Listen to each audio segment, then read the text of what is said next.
नमस्कार, news and competition cricket channel में आपका स्वागत है। देखते हैं उत्तराखंड की 10 महत्वपूर्ण खबरें। नैनीताल में व्यवस्थाओं का मजाक नहीं बनाया जा सकता, हाई कोर्ट। हर जिले में बनाए जाएंगे महिला छात्रावास, रेखा आर्या। देहरादून, पूर्व सैनिकों को कैंटीन सुविधाएं बढ़ी। 7 और जिलों में ईएसआई से इलाज की सुविधा मिलेगी। बेसिक शिक्षकों के 2350 पदों पर होगी भर्ती। उत्तरकाशी, भटवाड़ी बाजार बंद कर व्यापारी और सामाजिक संगठन सड़क पर। पुरोला में समुदाय विशेष की दुकानें खोलने पर नहीं बन पाई सहमति। पौड़ी शहर में लगा 1.5 किलोमीटर लंबा जाम। केदारनाथ के पास एवलांच आने से सहमे लोग। पौड़ी ग्रीष्मोत्सव में नंदा राजजात ने किया भाव विभोर।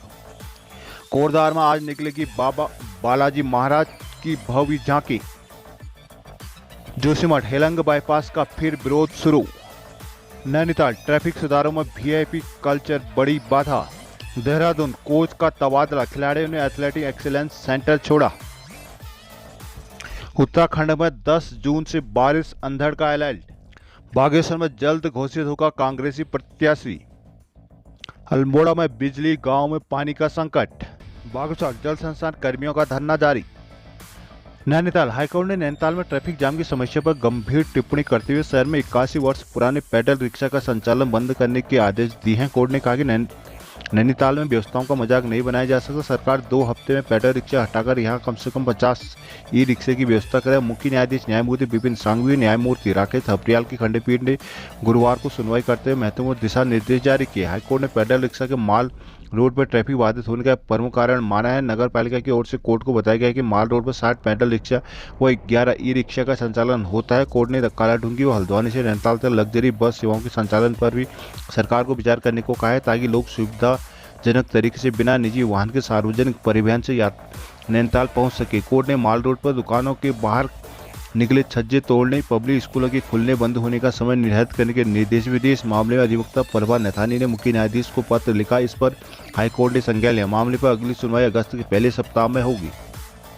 देहरादून, महिला सशक्तिकरण बाल विकास मंत्री रेखा आर्या ने हर जिले में महिला कामकाजी हॉस्टल बनाने के निर्देश दिए हैं। साथ ही सभी आंगनबाड़ी केंद्रों को एलपीजी कनेक्शन देने को कहा गया। विधानसभा में गुरुवार को विभागीय समीक्षा बैठक में रेखा आर्या ने कहा कि टेक होम राशन और आंगनबाड़ी केंद्रों के किराए का फरवरी तक का भुगतान कर दिया गया। यदि कहीं किसी वजह से भुगतान नहीं हुआ तो अधिकारी शीघ्र भुगतान करना सुनिश्चित करें। उन्होंने कहा कि आंगनबाड़ी केंद्रों को मॉडल के तौर पर विकसित किए जाने का प्रस्ताव तैयार किया गया है। एलपीजी कनेक्शन से वंचित 12,000 से अधिक आंगनबाड़ी केंद्रों को गैस कनेक्शन जल्द दिया जाएगा। आर्या ने कहा कि सभी जिलों में कामकाजी महिलाओं की संख्या को देखते हुए हॉस्टल भी बनाए गए, जहाँ घर से दूर रहते हुए काम करने वाली महिलाओं को सुरक्षित आवास मिल सकेगा। देहरादून, पूर्व सैनिकों ने सैनिक कैंटीन से खरीदारी के नियमों में बड़ा बदलाव किया गया है। वे अब सीएसडी या अपनी यूनिट कैंटीन के बजाय किसी भी सैन्य यूनिट कैंटीन से जाकर भी ग्रोसरी और लिकर आइटम खरीद सकते हैं। ग्रोसरी और लिकर दोनों श्रेणी में एक साथ 2 महीने का कोटा उठाने का विकल्प दे दिया गया है। सेना मुख्यालय से बीते 6 जून को कैंटीन से खरीदारी को लेकर संशोधन आदेश जारी होता है, जिसके तहत पूर्व सैनिक व असैनिक आश्रितों के लिए अब सीएसडी या अपनी यूनिट कैंटीन जाने की बाध्यता नहीं होगी। कैंटीन कार्ड हर वर्ष रिन्यूअल कराने की बाध्यता भी अब समाप्त कर दी गई है। नई कार्ड बनाने की प्रक्रिया तक सरल की गई। सेना के जनसंपर्क अधिकारी देहरादून लेफ्टिनेंट कर्नल मनीष श्रीवास्तव ने सीएसडी नियमों में बदलाव के आदेश की पुष्टि की है। सेना की ट्रेनिंग, अग्निवीर और सैनिक संस्थान जैसे स्कूल, मिलिट्री स्कूल और आईआरएमसी के छात्रों के स्टील कार्ड बनाए जाएंगे। यह प्रक्रिया पहली बार शुरू की जा रही है। वो हर महीने कैंटीन से 3,500 रुपये तक की ग्रोसरी खरीद सकते हैं।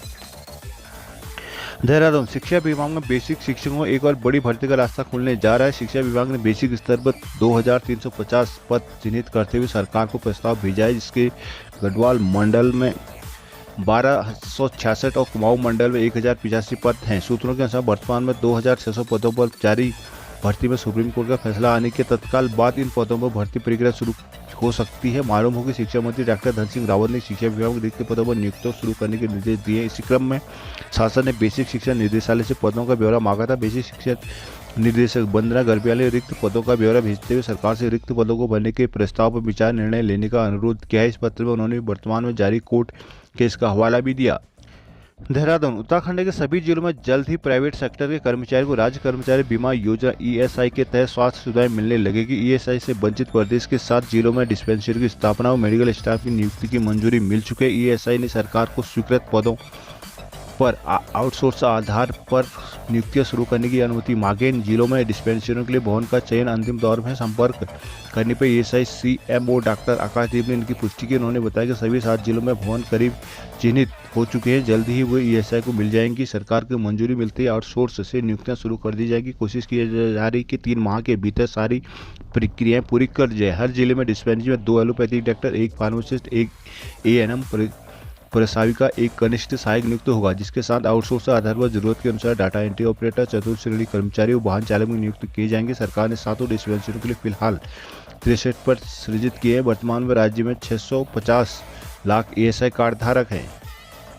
उत्तरकाशी पुरुला की घटना पर गंगा घाटी में बाजार बंद, जुलूस प्रदर्शन का दौर जारी है। गुरुवार को भटवाड़ी बाजार बंद कर व्यापारियों और सामाजिक संगठनों ने जुलूस प्रदर्शन किया। साथ ही तहसीलदार के माध्यम से डीएम को ज्ञापन भेजकर बाहरी राज्यों से आ रहे लोगों का सघन सत्यापन और अराजक तत्वों को चिन्हित कर कार्रवाई की मांग रखी है। गुरुवार को भटवाड़ी में व्यापारी और विभिन्न सामाजिक संगठनों से जुड़े लोगों ने व्यापार मंडल अध्यक्ष सुबोध रतूड़ी के नेतृत्व में भटवाड़ी बाजार में प्रदर्शन किया। नाबालिग को भगाने के आरोपियों के खिलाफ नारेबाजी की, साथ ही बाहरी लोगों के सत्यापन की मांग करते हुए तहसील कार्यालय पहुंची। तहसीलदार के माध्यम से डीएम को ज्ञापन भेजकर पुरोला में नाबालिग लड़की को भगाए जाने का विरोध दर्ज कर प्रदर्शनकारी में व्यापार मंडल संरक्षक कुशला रतूड़ी, सचिव विनोद रतूड़ी, कोषाध्यक्ष प्रदीप सेमवाल, प्रदीप रतूड़ी, उपाध्यक्ष वीरेंद्र नौटियाल, जनार्दन नौटियाल, प्रधान प्रीतम सिंह, नवीन राणा, बजरंग दल के पवन रावत, कुशाल सिंह, धर्मेंद्र रमोला, रजन मोहन, आशा बटोला आदि मौजूद रहे। पुरोला मामला के बाद समुदाय विशेष के व्यापारियों की दुकानें खोलने को लेकर प्रशासन ने व्यापारी प्रतिनिधियों के साथ बैठक की। पुलिस और प्रशासन प्रयास में जुटे रहे, लेकिन आपसी सहमति नहीं बन पाई। फिर से शुक्रवार को बैठक बुलाई गई, जिसमें दुकानें खोलने में विचार होगा। गुरुवार को पुरोला में समुदाय विशेष के व्यापारियों की दुकानें खोलने की चर्चा थी। एसडीएम देवानंद शर्मा और पुलिस अधिकारियों की मौजूदगी में दुकानें खुलवाने को लेकर पीस कमेटी की बैठक भी हुई। बैठक में प्रशासन ने व्यापार मंडल और प्रतिनिधियों से समुदाय विशेष के प्रतिष्ठानों को खुलवाने को लेकर सुझाव मांगे। समुदाय विशेष के व्यापारियों को भी बैठक में शामिल किया गया तथा आपसी सहमति में दुकानें खोलने की अपील की गई। व्यापारी अशरफ, रईस, शहनवाज आदि ने इस बात पर सहमति जताई और कहा कि जो गलत कार्यों में संलिप्त है उनका बहिष्कार होना चाहिए। हम स्थानीय लोगों के साथ खड़े हैं। बैठक में शुक्रवार को पुनः बैठक कर निर्णय लेने का भरोसा दिया गया। बैठक में व्यापार मंडल अध्यक्ष ब्रजमोहन चौहान, बलदेव असवाल, बलदेव रावत, राजपाल पवार, पवन नौटियाल, नवीन कैरोला, रामचंद्र पवार, सोनू कपूर, COS भंडारी, रविंद्र असवाल, ऋतुराज रावत आदि मौजूद रहे। पौड़ी पर्यटक नगरी पौड़ी को जाम के झाम से निजात नहीं मिल पा रहा है। पुलिस विभाग की लाख कोशिशों के बाद में शहर में आए दिन जाम लग रहा है। वहीं गुरुवार को पौड़ी श्रीनगर मार्ग पर जाम लगने से सैकड़ों वाहन जाम में फंसे रहे। जाम में स्कूल की बसें भी फंसी रही, जिसका सबसे अधिक खामियाजा स्कूली बच्चों को भुगतना पड़ा। तिमाली रोड से लेकर बस स्टेशन तक करीब 1.5 किलोमीटर तक जाम लगा रहा। मुख्यालय पौड़ी की तंग सड़कों पर आड़े तीसे खड़े वाहन आए दिन जाम की सबब बन रहे हैं। वहीं बिना किसी रोक टोक सड़क के किनारे सामान उतारने के चलते भी जाम की समस्या बनी हुई है। गुरुवार को पौड़ी श्रीनगर रोड पर जाम लगने से स्कूल बस समेत सैकड़ों वाहन जाम में फंसे रहे। इनकी वजह से छोटे बच्चों को परेशानी का सामना करना पड़ा। लोग लंबे समय से जाम की समस्या से निजात दिलाने की मांग कर रहे हैं, लेकिन समस्या लगातार बनी हुई है। करीब पौने घंटे तक लगे जाम का सबसे अधिक खामियाजा स्कूली बच्चों को भुगतना पड़ा। पौड़ी श्रीनगर रोड पर सुबह करीब 8:30 बजे तिबली रोड से लेकर बस स्टेशन तक करीब 1.5 किलोमीटर तक जाम लगा रहता है, जिससे स्कूलों और दफ्तरों को निकलने वाली को दिक्कतों का सामना करना पड़ता है। लोगों ने आपसी समन्वय से जाम को खुलवाया। शहर में जाम की स्थिति निपटने के लिए चीता टीम के साथ ही विभिन्न स्थानों में ट्रैफिक पुलिस तैनात किए गए हैं। शहरवासियों से भी सड़कों पर आड़े तीसरे वाहनों से वाहन खड़े नहीं करने की अपील लगातार की जा रही है। गोविंद कुमार कोतवाली, पौड़ी। रुद्रप्रयाग केदारनाथ मंदिर के पीछे एक बार फिर से एवलांच आया, जिसको बड़ी संख्या में तीर्थयात्रियों ने देखा और वीडियो बनाया। हालांकि इसे किसी तरह का नुकसान नहीं हुआ। उधर केदारनाथ में इस साल कई बार एवलांच आ चुके हैं। बताया जा रहा है कि ऐसे एवलांच हिमालय की पहाड़ियों में आते रहते हैं। गुरुवार सुबह केदारनाथ मंदिर के ठीक पीछे अचानक हिमस्खलन होने से बर्फ का सफेद गुब्बारा सा उड़ गया, जिससे यात्रियों और स्थानीय व्यापारियों में दहशत फैल गई। करीब 10 मिनट बाद यह स्वयं भी साफ हो गया, जिस पर यहाँ मौजूद लोगों में राहत की सांस ली। बताया गया कि केदारनाथ मंदिर से लगभग 2 से 3 किलोमीटर दूरी पर बर्फ की पहाड़ी से बड़ी मात्रा में हिमखंड टूट गए, जिससे यहाँ पर बर्फ के गुब्बारे उठ गए। केदारनाथ धाम से पैदल चलने वाले तीर्थयात्रियों ने इस घटना को देखा। चौराबाड़ी धाम ग्लेशियर के पास इस घटना से पूरी सफेदी छा गई। हालांकि थोड़ी देर बाद साफ हो गया। जिला आपदा प्रबंधन अधिकारी N राव NU रजवार ने बताया कि इस घटना से किसी प्रकार का कोई नुकसान नहीं हुआ है। हिमालय में ऐसी घटनाएं होती रहती हैं। पौड़ी ग्रीष्मोत्सव की दूसरी सांस्कृतिक संध्या में स्थानीय शिक्षण संस्थानों के सीनियर वर्ग के छात्र छात्रों ने रंगारंग कार्यक्रम प्रस्तुत किए। सांस्कृतिक संध्या में किनास बैंड के कलाकारों ने पुराने हिंदी गीतों की प्रस्तुति देकर संध्या को यादगार बना दिया, जिसमें शिव मूर्ति राणा कि ओ मेरी रानी जरा सामने आ, खोया खोया चांद तू इस तरह से मेरी जिंदगी में शामिल है, जिंदगी कैसी है पहली आदि की बेहतरीन प्रस्तुतियों से दर्शकों को मंत्रमुग्ध कर दिया। बैंड के कलाकार अजय रतूड़ी, स्वयं मथुरा प्रसाद डोभाल द्वारा लिखित जाग जाग रे धरती माता जाग कालिका अवतारा से कार्यक्रम की शुरुआत की। सीनियर वर्ग में आयोजित प्रतियोगितात्मक प्रतिस्पर्धा में छात्र छात्रों ने उत्तराखंड राज्य के साथ ही विभिन्न प्रांतों के मनमोहक नृत्यों की शानदार प्रस्तुतियां दी है। सीनियर वर्ग में BR मॉडर्न स्कूल ने नंदा राजाद यात्रा, नंदा भवानी और आसामी लोक नृत्य की शानदार प्रस्तुतियां दी। रायका पौड़ी ने द्रौपदी स्वयंवर, राजदेवी सरस्वती शिशुबंदी तिमली ने भलू लगदू मेरे मुलुक, DAV इंटर कॉलेज ने खेला झुमेलो, रायका इंटर कॉलेज पौड़ी ने कन्नड़ी लोक नृत्य, मैमसोर इंटर कॉलेज ने रूपसा रमोती और हिल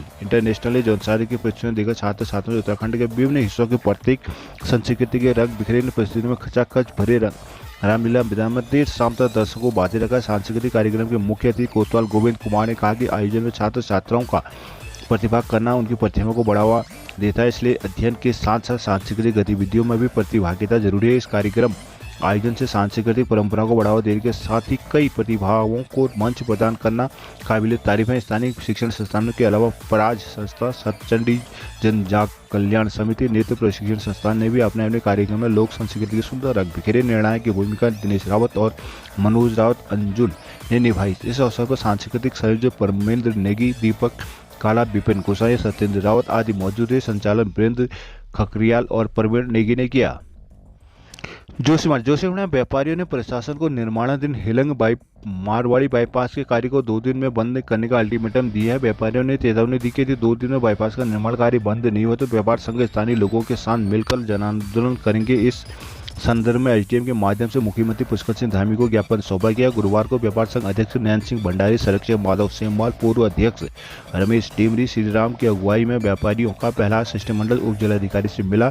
व्यापारियों ने कहा कि सरकार जोशीमठ नगर को बाईपास करने जा रही है, जिससे जहां बद्रीनाथ यात्रा की सनातन परंपरा टूटेगी वहीं व्यापारियों की आर्थिकी पर भी इसका विपरीत असर होगा। कहा कि नगर में जनवरी माह में भारी भूधसा हुआ था जो अभी तक जारी है। कहा कि इसके लिए यहां पर 107 दिन तक आंदोलन भी चला। व्यापारियों ने कहा कि जोशीमठ में हुई इस रास्ते के बाईपास काफी मुख्य कारण है। वही जन दबाव में सरकार ने जनवरी में इस बाईपास का काम रोक दिया था। वह 8 वैज्ञानिकों टीम ने नगर में आई आपदा का सर्वे किया, लेकिन अभी तक उन टीमों ने अपनी रिपोर्ट सार्वजनिक नहीं की और वो बिना रिपोर्ट आए ही बाईपास का काम शुरू कर दिया, जो नगर की सुरक्षा के लिए खतरा बना हुआ है। ज्ञापन देने वालों में JP भट्ट, देवेश्वरी शाह, मिंटा जैन सहित बड़ी संख्या में स्थानीय व्यापारी शामिल थे।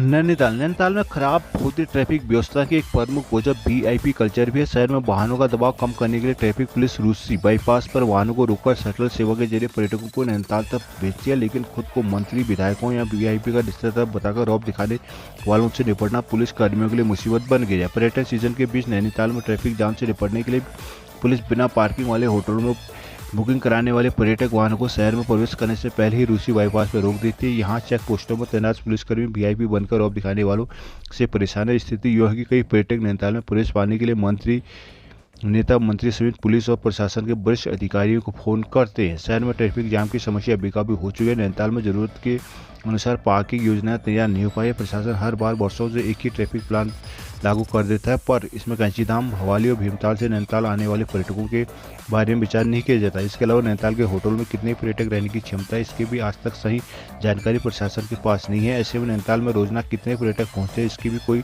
ठोस जानकारी नहीं मिल पा रही। वहीं गुरुवार दोपहर 12:30 बजे नैनीताल रूसी बाईपास UP नंबर की कार को रोका गया। पर्यटकों को वाहन यहाँ की पार्क कर शटल सेवा से नैनीताल जाने को कहा गया। गाड़ी ड्राइव कर रहे व्यक्ति ने खुद को UP के विधायक का रिश्तेदार बनाकर नैनीताल शहर तक गाड़ी ले जाने का दबाव बनाया। पर्यटक के पास बुकिंग भी नहीं थी। करीब 15 मिनट तक पर्यटक यहाँ पुलिस कर्मियों से बहस करता रहा। मल्लीताल में वाहनों की कतारों के बीच दिल्ली नंबर की एक SUV रिक्शा स्टैंड के सामने आकर रुक गई। हटाने की कह रहे थे। पुलिस जवान ने भी SUV चालक से तुरंत गाड़ी हटाने को कहा। चालक ने खुद को PMO का कर्मचारी बताकर रौब जांचने लगा। पुलिसकर्मी ने चेताई, यदि गाड़ी नहीं हटाएगी तो चालान कर दिया जाएगा। ट्रैफिक संभालने में वीआईपी कल्चर एक बड़ी दिक्कत बन गया। पर्यटक अपनी गाड़ी नैनीताल शहर के अंदर ले जाना चाहते हैं। खुद को वीआईपी बताने वाले भी काफ़ी लोग फील्ड ड्यूटी पर तैनात पुलिसकर्मियों में दबाव बनाने की कोशिश करते हैं, जिस कारण काफ़ी परेशानी भी पेश आ रही है। व्यवस्था को बेहतर करने में सभी के सहयोग की जरूरत है। Doctor Jagdish Chandra, SP traffic.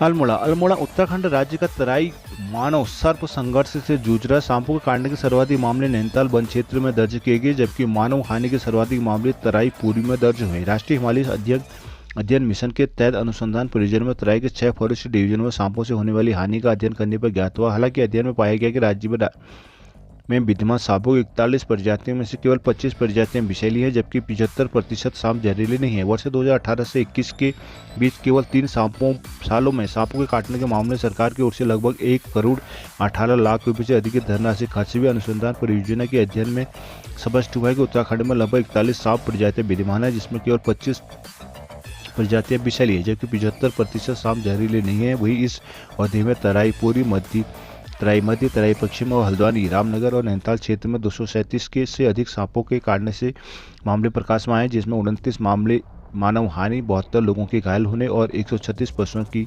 मौत दर्ज की गई। वहीं नैनीताल क्षेत्र में लगभग 40 प्रजातियों की उपस्थिति दर्ज की गई, जिसमें कोबरा, करैद, वाइपर, पाइथन, बोरा, किलवेक, कुकरी, ट्रिकेट, कैट, दोमुखी स्नेक आदि पर हुए। मानव सर्प संघर्ष पर यह नवीन और प्रशासनिक अनुसंधान अत्यंत उपयोगी। सांपों के संरक्षण पहचान में इस पर ज्ञान उत्पाद सहायक होंगे।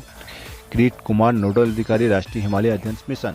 अल्मोड़ा जून में बढ़ती तपिश के साथ ही अल्मोड़ा जिले के ग्रामीण इलाकों में पेयजल की किल्लत बढ़ने लगी है, जिससे ग्रामीण परेशान है। जल संस्थान के अपर सहायक अभियंता तनुज मेहता ने बताया कि जल संकट ग्रस्त इलाकों में टैंकर से पानी बांटा जा रहा है। गुरुवार को 12 से अधिक स्थानों पर टैंकर से पानी बांटा गया। उन्होंने बताया कि तोली न्यूली में 1, ताकुला आश्रम में 2, लमगड़ा 1, चायखान 1, धुरातोक 1, कवड़खान में 2, गुरुड़ाबाज 1, गुरुड़ाबाज बाजार में 1, मोनी नगर खान भनोली 1, अगायार पानी 1, विकास भवन में 1 टैंकर पानी बांटा गया है।